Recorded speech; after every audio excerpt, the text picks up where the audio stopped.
Ka office jong district sports officer Riboy district mentakas ngishi pau tarik jaleo kelas sedang ya kajingale kai football ki khna school kabala tip kum ka district level inter school Subroto Mukherjee Cup football tournament 8000 arpusan ya kani kajingale kai la pinale kai ki artri ki madan kata hamadan football Cinchona paham sim bar hamadan football jong kashnang dihar nadu ka por prabaje menstap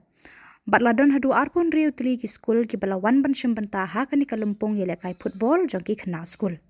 Hakani kesngi sedang kabala long hamadan football Cinchona paham sim laya kuning kong hapadeng kari bhoi Presbyterian Secondary School nongpo persha ya ke St. Paul's Higher Secondary School nongpo. Bat hak bakut jongka jingelekai kari bhoi Presbyterian Secondary School nongpo kalala ban pendim no ya ke St. Paul's Higher Secondary School nongpo da shikol lanot.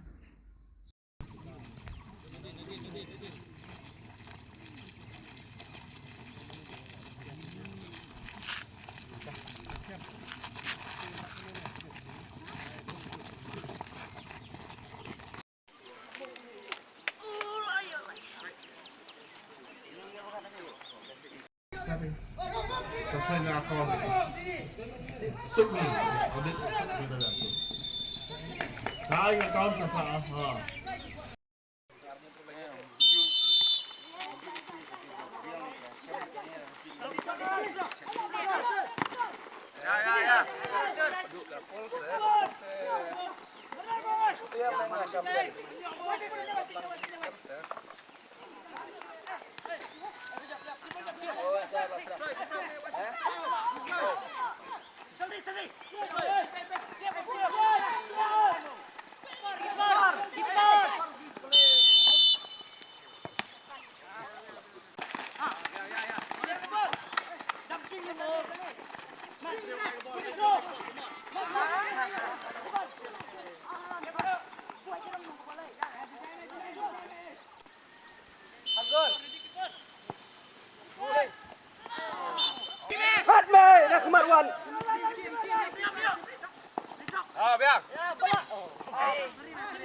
Kong nyanyi boleh bola don kat bangi bigila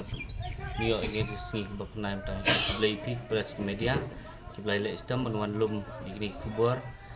jong de subuto kam atau senam nak liang ju district sport officer na nongpo gila la ban penia ikni subuto kam arjar arpusan tem tak step idon niam dan dihar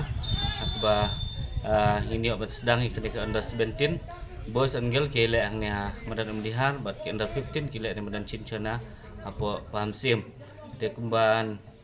pentip lang syabara bagi school ki bawan kenika subuto kam tersnam ki dan art terli kumba khatway tili ka under 17 boys kandai tili under 17 girls but art team ki wan ka under 15 boys ting kemen ba kenika subuto kam tersnam kan kenyat bet kenyat ti bat ba ikerman ba ki player kin mi bah bat ngila boleh represent nak district jengi syar state level to kin sedang mentah kesini guys hendak akai sportrik bat ke final kan kod ka khanyo trik jong tahu munai